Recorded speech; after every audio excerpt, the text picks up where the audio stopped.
On November 14th, 2025, former Seattle Seahawks safety Kenny Easley died at age 66. The next day, NFL.com ran an obituary, citing Easley's dynamic style of play, his ball-hawking skill set, his hard-hitting impulses. What wasn't mentioned?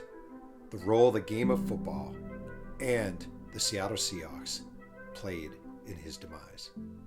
Hey, welcome to the Press Box Chronicles with Jeff Pearlman.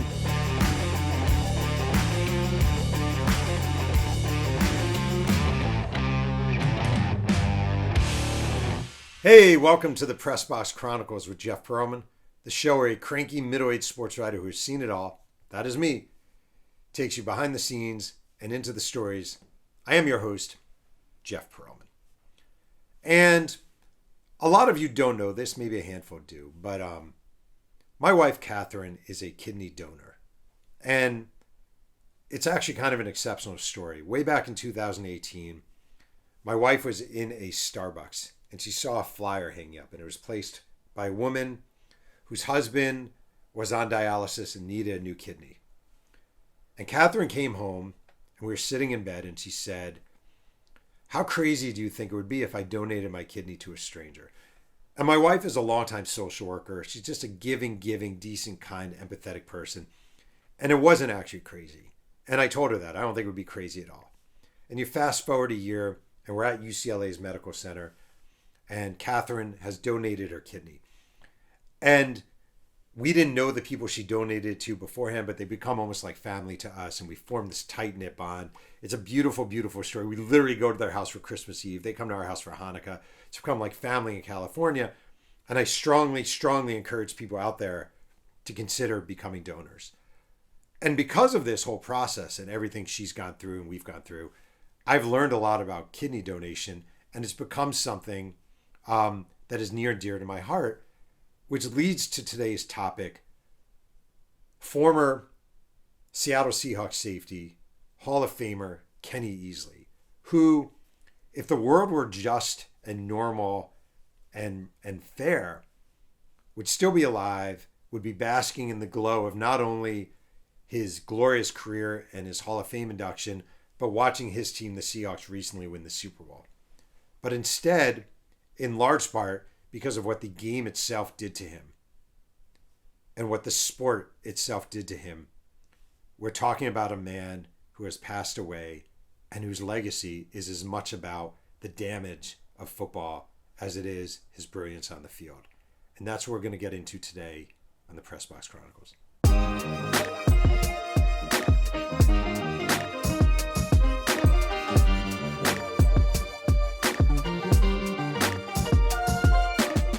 So back in the 1970s, there was a kid in Chesapeake, Virginia, named Kenneth Mason Easley Jr., who was an athlete of athletes.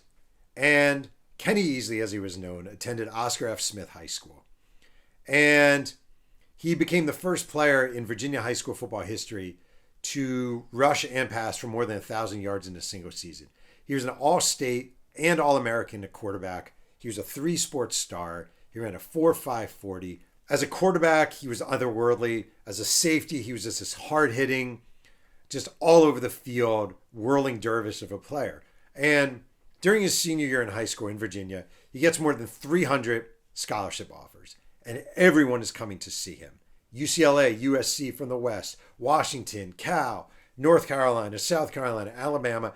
Everyone wants Kenny Easley. And despite being on the East Coast, he signs with UCLA, and he immediately just stands out as this otherworldly athlete. And it's funny because as he's being recruited, a lot of teams want him to be a quarterback. And he's like, "No, I want to be a safety." "You don't want to play quarterback? I want to be a safety." "You don't want to be quarterback?" "No, I want to be a safety." "Why do you want to be a safety?" "Because I fucking love hitting people." He probably didn't curse, but because I love hitting people. I love guys coming over the middle. I love taking them on. And Kenny Easley as a safety reminds a lot of people of the Oakland Raiders' Jack Tatum, a.k.a. the Assassin. Just a guy in the middle who put fear into the hearts and minds of crisscrossing receivers. And that was Kenny Easley. Kenny Easley goes to UCLA, and he's a dominant player from the beginning. And years later, Terry Donahue, who was a coach at UCLA, was asked about the brilliance of Kenny Easley. And what he said was, we're at a team barbecue and I'm watching Kenny play tennis. And I'm like, my goodness, this guy could jump on the tennis team right now and probably be their number one player. Another time, Terry Donahue was watching Easley play basketball, and he literally says to the guy next to him, he could be the sixth man on UCLA's basketball team right now.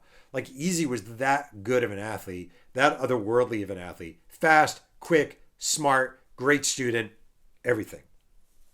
In 1981, one of the great drafts in modern NFL history, the New Orleans Saints used the number one pick, wrongly in hindsight, on George Rogers, the Heisman Trophy winner out of South Carolina. Number 2 in the draft, Lawrence Taylor goes to the New York Giants. Number 3, UCLA halfback Freeman McNeil goes to the Jets, earns a legacy as a great shifty halfback and my all-time favorite NFL player. But number 4, the Seattle Seahawks draft Kenny Easley. And it's actually a surprise to people.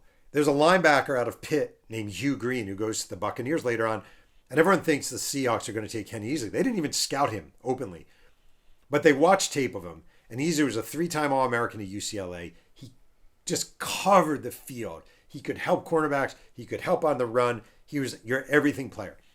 And the Seahawks draft him, and here's what blows away the Seahawks from the beginning. It's 1981. It's training camp, Eastern Washington University. There's a golf course nearby. Every morning, Kenny Easley wakes up at like 5:30 in the morning, grabs his clubs, plays 9 holes of golf, then shows up for camp. At camp, all the other players, t-shirts, shorts, it's hot. He wears a long sleeve thermal shirt under his pad and his jersey because he wants the heat and the intensity of it all. And this is Easley. From the beginning, the quarterbacks in the Seahawks, Jim Zorn, then later Dave Craig, they're like, Jesus Christ, this guy. Steve Largent, the Seahawks wide receiver. Holy shit, this is a different level guy. And when the seasons start and the games start, Easley is just a whirling dervish of awesome. And he's a perennial Pro Bowler. In fact, he has this moment, 1984, he's playing in the Pro Bowl for the AFC. And this is when players actually played hard in the Pro Bowl. And Mike Haynes of the Raiders is on the team. And Mike Haynes gets hurt. And Kenny Easley says, I'll just shift over to corner. And the coach is like, have you played corner? And Easley's like, never. And he's like, what about high school? Never. UCLA? Never. Do you have it down with the Seahawks? Never. I'm just going to go play corner. They're like, okay. He doesn't allow a completion. That is how good Kenny Easley was. And in his time with the Seahawks, Kenny Easley is just different level. Everyone talks about Ronnie Lott of the San Francisco 49ers. And Ronnie Lott came out of USC. Kenny Easley came out of UCLA. They were in the same draft. Lott played longer. Easley was better. And guys will tell you that. Guys who played against both of them will tell you Easley was better. His nickname in the NFL was the Enforcer. He was the 1984 NFL Defensive Player of the Year. He was a 4-time All-Pro selection. He had the skills of a corner, the speed of a sprinter, everything you want. Kenny Easley had. And in 1984, the greatness of Kenny Easley was on its most vibrant display. Back-to-back weeks, they beat the Chargers on Monday Night Football 24-0. Easley picks off 3 passes against San Diego. The next week, they beat the Chiefs 45-0. Easley returns an interception for a touchdown. He was just that guy. And to play with him, to watch him, to see him, was to witness safety play at its best. And it's funny because in a lot of ways, Kenny Easley's most famous moment on screen is a Monday Night Football game where Bo Jackson runs through the tunnel for the Raiders. And we talked about this in a previous episode. But there's Kenny Easley on that play, and you see him, and he's actually the only guy in the Seahawks defense who played it well, where he had the angle on Bo Jackson. Now, Bo Jackson was just too fast and got away, but Easley actually played the play correctly, read the play right. Bo Jackson was just a beast. And in his time in Seattle, Easley was known as just this bastion of the community. If the Seahawks needed someone to make an appearance, Kenny Easley. If you need a spokesman for a cause, Kenny Easley. He was great with kids. He was charming with diehard fans. His smile, his approach, he was just the guy. If it wasn't going to be Steve Largent as your franchise centerpiece, Kenny Easley, the perfect guy. And he never turns down requests from the Seahawks. He's always available. He's always agreeable. However, as one learns as he covers sports, and certainly as one learns as he participates in sports, loyalty is oftentimes a one-way street. And players declare their loyalty to a team, to teammates, to a franchise. And the franchise always says the right things. You're family. We love you. You're part of the Seahawk family forever. But in Kenny Easley's final season with Seattle in 1987, something's going on. His weight is fluctuating. He's 208, he's 217, he's 210, he's 223. And the team starts complaining and kind of whispering that he's not taking it seriously anymore, that he's kind of loafing a little bit. And Easley hears this. He's aware of what's being said. And on multiple occasions that year, he says, I want to be traded out of here. I want to get out of here. I don't want to be here anymore. And the Seahawks are, no, we love you. You're part of the family. We love you. I don't really want to be here. I don't really want to be here anymore. After the 1988 season, the Seattle Seahawks trade Kenny Easley to the Cardinals in exchange for a rookie quarterback named Kelly Stouffer out of Colorado State. And in Seattle, this is treated as a death in the family. Again, Kenny Easley wasn't just a player. This wasn't just Dave Craig or Norm Johnson or Paul Johns. This was a guy who, when the team at one point needed a kick returner, he usually said, I'll do it. And he placed second in the NFC in return average. When the team needed someone to stay after practice and mentor another safety, I'll do it. When the team needed someone to go to the Seattle Fair and represent or whatever, I'm making up Seattle Fair, but like go to an event and represent, I'll do it. That was this guy. So trading him to the Cardinals cut the heart out of fans. But the Seahawks thought they were being wise. Number one, they were getting a quarterback. But number two, they were getting rid of a guy who didn't seem to give a shit anymore, who had lost a little bit of his edge. And Easley reports to Arizona, reports to the Cardinals, and everything in his life and everything about his narrative just falls apart in tragedy and devastation.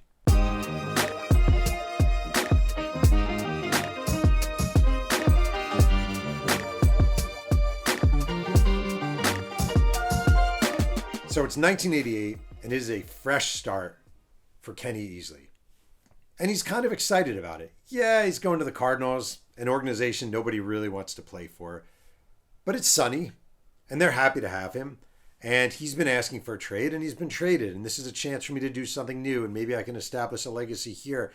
And I've only played 7 NFL seasons, so I still have my legs. I still have my body. I'm a relatively young player in the NFL. Well, Easley reports, and the first thing the Cardinals do is they give him a 33-minute cardiovascular test. And he aces it. He does great. Everything's wonderful. Blah, blah, blah. Then they do some other medical tests. And Kenny Easley doesn't think anything of it. All right, I do blood tests and this and that. You're going to get tested, your reflexes, all that stuff. And he gets a call the next day from the Cardinals medical staff. And they say, number one, you're suffering from kidney failure. Number two, you're going to need a transplant ASAP. And number three, you can never play in the NFL again. Kenny Easley was 29 years old.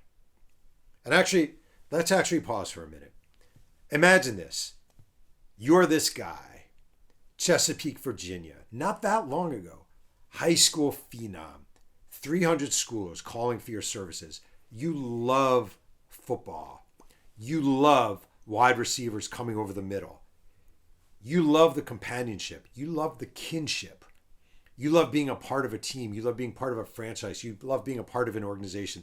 You love the buzz of it all. The meals. Hey, Kenny Easley, have a meal. You love wearing the helmet. You love putting on your pads. You love reporting for training camp. Kenny Easley, he didn't just like football. He loved football. And the Cardinals call him up and tell him this. And he says, well, what do you mean?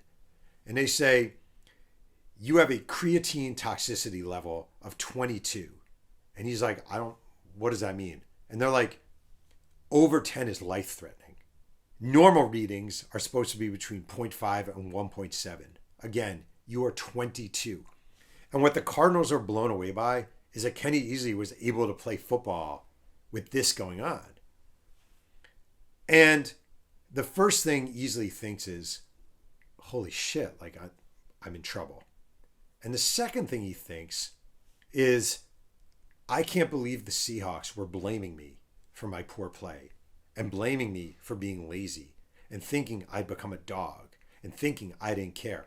And if you happen to see the Ricky Bell episode of this show from months ago, the Tampa Bay Buccaneers did the exact same thing to Ricky Bell, where he's lethargic and he doesn't have it like he used to. And immediately he's lazy. He doesn't want it anymore. And Kenny Easley does what he does. He retires. And in 1990, at the University of Washington Medical Center, he undergoes a kidney transplant after being on dialysis. And dialysis, for those who don't know or haven't thought about it, is pure misery. It's exhausting. It saps your energy. It saps everything out of your body.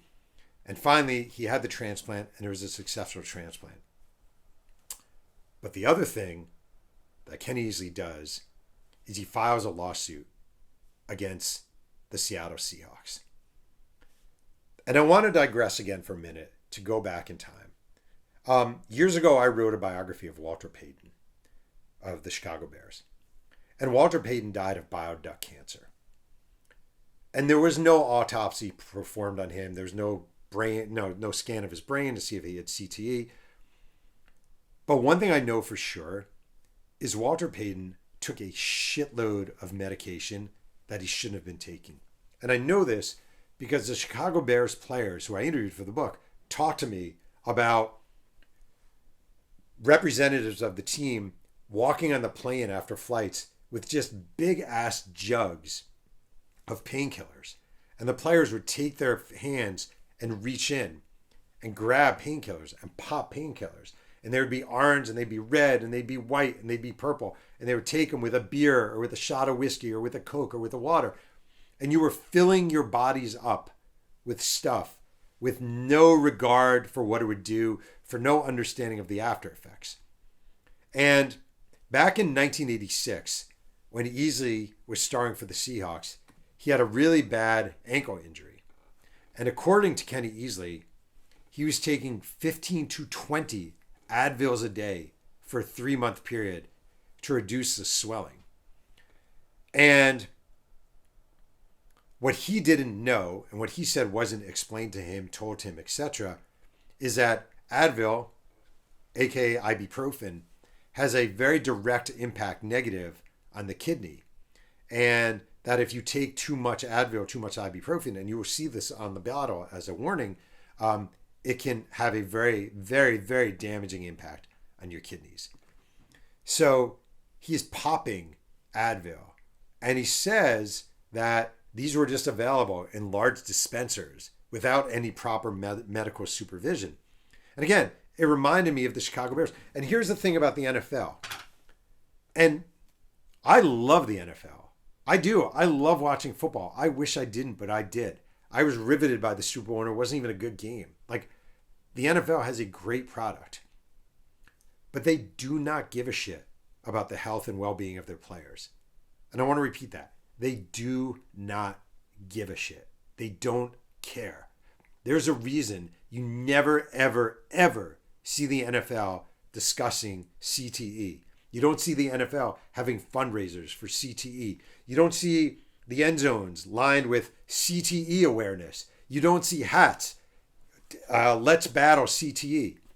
They do things like breast cancer and they do things like whatever, hepatitis, whatever. They do things that do not indict the league, but the league doesn't care. It has never shown that it cares. Even when a guy is taken into the tent for concussion protocol, how many of those times is a player being rushed back out on the field? How many games did Jackson Dart have to play this year before the Giants maybe, just maybe, should have shut him down and take care of his young brain? But this is the NFL. And here you are. You're Kenny Easley. You are popping Advils like nobody's business. And you insist that the team staff, that they knew what they were doing, that they knew what was going on. And you file this lawsuit. And years later, Easley was asked by the local Fox affiliate in Seattle about this time period. And he said, I wanted to play 15 years in the NFL. I don't know if I would have gotten 15 years, but I certainly should have played more than 7. And he blamed the team, and he blamed them for handing out the drugs. And he said, I was a 28-year-old guy who lost my career because of a bad decision the organization made, and I wanted to fight. And he sued the Seahawks, and he said that he saw these court records that showed the team doctors that the general manager knew his kidneys were failing, but didn't alert him or pull him out of a game. And he said, the Seahawks, for whatever reason, made the decision to put me on the field. And the reporter asked, they never told you? And he said, never told me. And in 1991, Kenny Easley and the Seahawks settled. And the terms of the settlement were never released.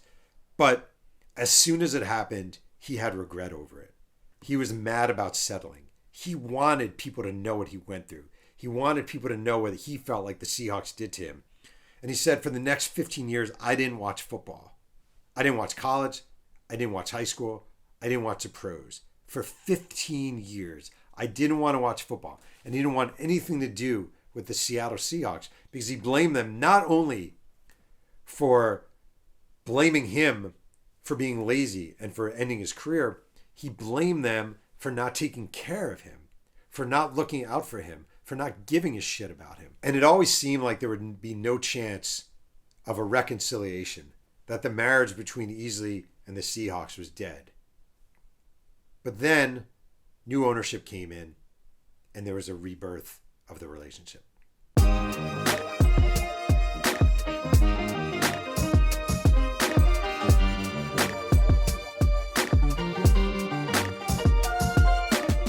So in 2002, long after Kenny Easley retired from the Seahawks, and long after he had anything to do with the franchise, he got a call from Gary Wright, the team's PR director, saying that Paul Allen, who had recently bought the Seahawks, wanted to induct him into the team's Ring of Honor. And he added that no other player would be inducted until Kenny Easley accepted. And Easley was still mad, and he was still disappointed. And, you know, kidney disease is not something, you don't get a kidney and it's just perfect forever. Like, there are highs and lows, and ultimately you're going to need a new kidney if you live a long life. That, like, it is not something you just walk away from unscarred. And Easley really had to think about it.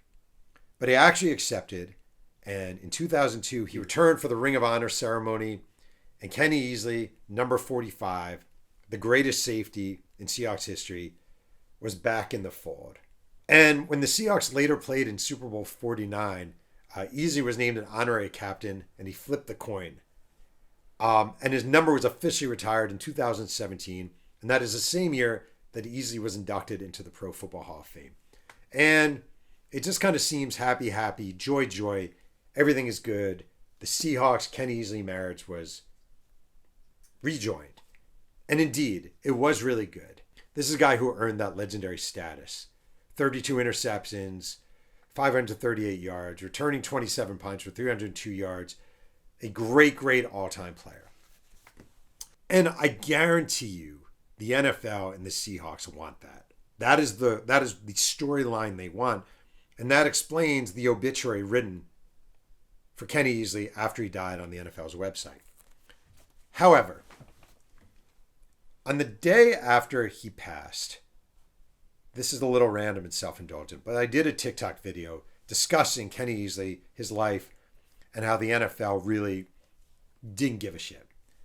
And the response I got was crazy from former NFL players, from spouses of former NFL players. Someone wrote, as a wife and caregiver of a retired NFL player who at 38 was diagnosed with Parkinson's and also has kidney disease following his career, I can attest to he given quote unquote vitamin T, which I later learned by team doctors allowed him to play through pain, which damaged his kidneys, and now he has stage 4 kidney disease. From another person, my ex-husband had to get a kidney transplant 10 years ago, played 17 years. We know what it was. From an NFL player, I'm going to need a kidney transplant too. I've struggled with kidney disease since retiring. And one player after another, one spouse after another, talking about what the NFL experience and the drugs that they were administered did to their kidneys, did to their bodies, either shorten their lives, shorten their health, kill their health, etc., etc., etc. And the cause of death when Easley died was never released. It was just an obituary. But again, the NFL never acknowledging what the sport did to him and what the drugs that were administered did to him. The Seattle Seahawks saying, "We love you. You're one of our own. Come back." But never formally saying, "We're sorry. We screwed you over. We did you wrong." It's unforgivable. It is absolutely unforgivable. And I honestly hope at the end of the day, while we remember Kenny Easley's amazing play as a football player, his amazing rise from Chesapeake, Virginia, to UCLA, to the Pro Football Hall of Fame, for me, when I think of Kenny Easley, I think about a man who should have had a longer career and most certainly a longer life, who was done in by a billion-dollar operation that never really gave two shits about him. That's a wrap for this episode of Press Box Chronicles with Jeff Pearlman. Leave a comment below on what stories you'd like to hear more about, or if there's a particular sports figure you're interested in. I strongly encourage people to look into kidney donation. You can visit the National Kidney Foundation's website at kidney.org. Do me a favor, make sure you like, subscribe, follow me on TikTok at Jeff Pearlman Author, Bluesky at Jeff Pearlman. Thank you for diving behind the scenes and digging into the story. We will see you next time on Press Box Chronicles.